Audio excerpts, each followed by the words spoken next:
Hey y'all, it's Brittany and welcome back. This is our second installment of skincare and true crime, also known as Clean Skin, Dirty Deeds. So, this week's story is all about Miss Virginia Larzelere. This comes from episode 2 of the first season of Snapped. I am using that as a catalog for these stories, but doing my own research at the same time, making sure that I get the full story because Snapped was kind of short on time. So let's hop into the story of Miss Virginia Larzelere.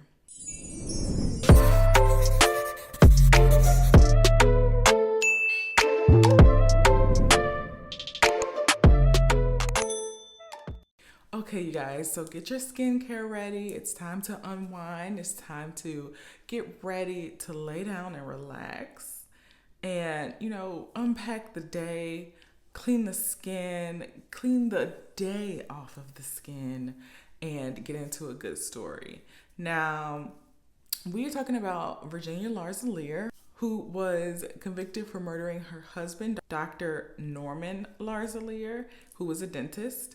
And this story they're always bananas. All these stories about women who kill, women who hire to kill, always some type of banana. So let's hop right in. Now, Virginia was born on December 27th, 1952. So she was pretty much a Christmas baby. Those are always fun.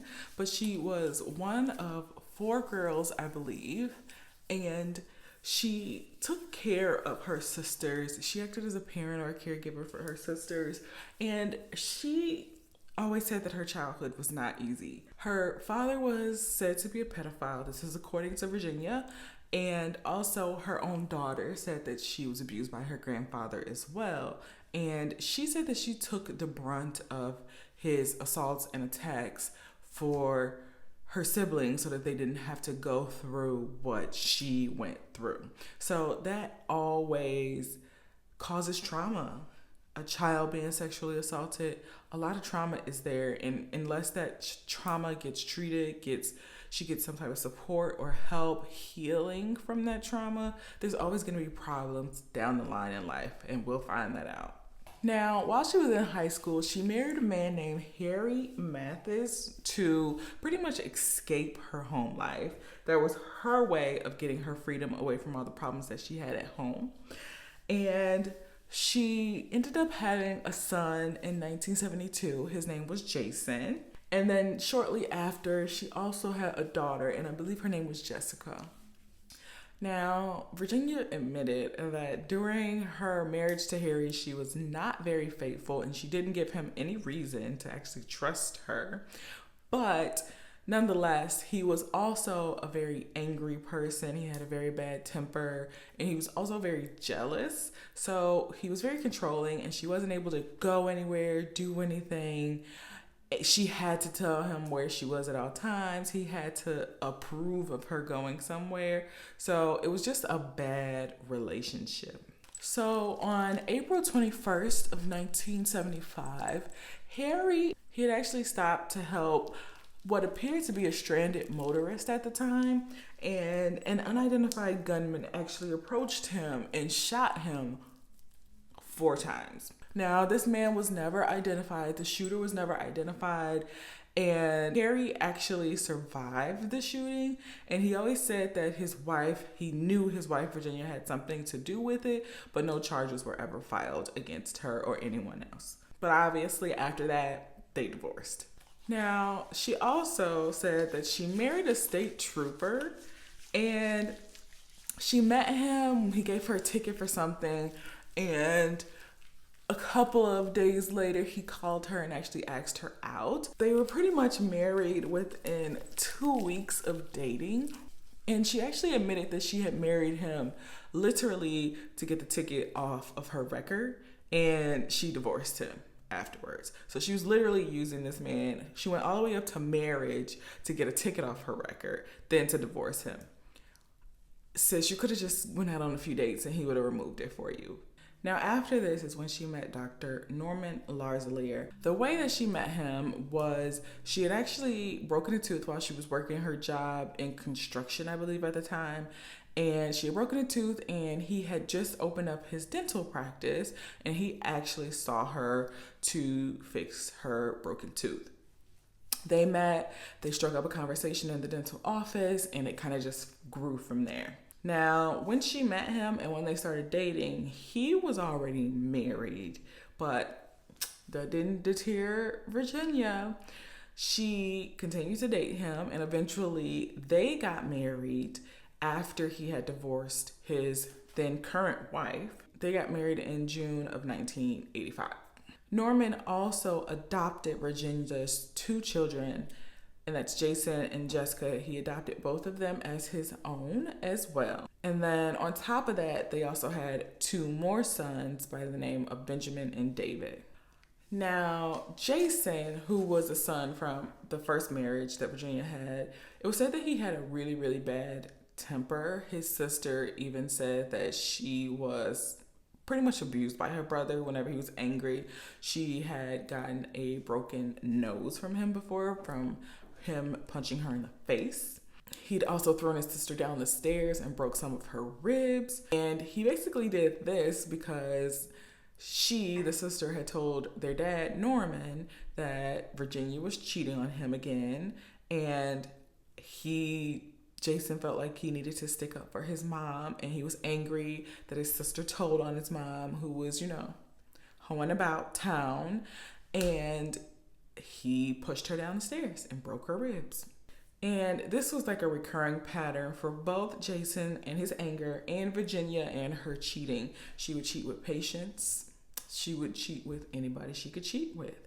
And this is also kind of a product of the trauma that she had as a child. That's something that you typically see with victims of sexual assault at a young age. Now, she also had a habit of embezzlement from businesses that she had that folded because of her actions. She would embezzle money from family members. She was just all messed up. Now, let's get into the actual crime that took place. So on March 8th of 1991, Dr. Norman Larzelere is coming back from lunch. He's getting ready to open the practice back up. They've all had lunch. It is Norman. It is his wife, who acted as like the office manager of the practice, and the dental assistant was also there as well. A masked gunman enters the actual dentist's office, and when Norman hears the commotion, he hears somebody coming into the office. He goes to check and see, who it is entering the office. We are not open yet. That's the typical response of a business owner. If you're not open for business yet, you're going to go to your door and see what's going on. So that is what he did. And when he did, he was met with shots. Now, the masked gunman shot Dr. Norman Larzelere to death, and then they also took the contents of a safe that was actually in the dentist's office. And in that safe, there was obviously money, there was gold items, and there was also a ton of Valium drugs. So all of that was taken.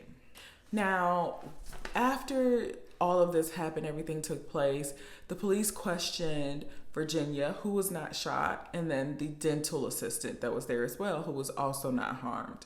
And Virginia said that she saw a short, fat man. That was the masked gunman's description, according to her. But on the other hand, the dental assistant said that no, he was tall and skinny. The masked man was tall and skinny. So there was, you couldn't get more of a contrast in a description of a person from two witnesses that were both there at the same time. But the dental assistant also said that it looked very much like Jason, who was Virginia's son. He was also tall and slim. So the dental assistant also heard the doctor say, "Where are you, Jason?" as he was laying there dying. And she also mentioned that she heard Virginia say, "Is that you, Jason?" after all of this took place. Now, they also had a secretary by the name of Kristen Palmieri, And she said that she also heard Virginia and Jason arguing about something, and she heard Virginia say, "Don't worry, you'll get your 200,000." She heard Jason say that he wanted to turn himself in, and Virginia responded and said, "Fine, well, you make sure you go to your siblings first and tell them what you've done." Talking about a guilt trip. Like she didn't put him up to it in the first place. There was also another employee who I believe he like ran errands for them. He would get dry cleaning, different things like that. His name was Steve Heidel, and he said that Virginia had given him 2 guns that were encased in concrete, and she basically told him that she needed him to get rid of them. And the secretary also confirmed this and said she had actually gone with Steve to get rid of these guns, and they knew exactly where they disposed of them. And the police are actually able to recover these guns from the river that they threw them in, and they were encased in concrete. So with that being said, Virginia was arrested in May of 1991, and that very next day, her son Jason turned himself in as well. So the trial actually began a year later, just about a year later, in February of 1992.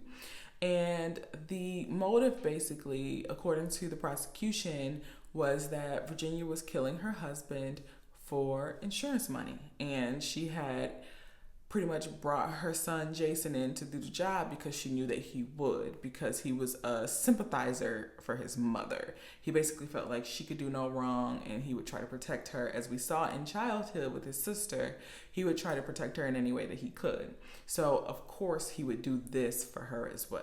Now, it was said that the year before Norman was murdered, she had taken out $2.1 million across 7 insurance policies that year before this event actually took place. And the prosecution also brought in lovers of Virginia.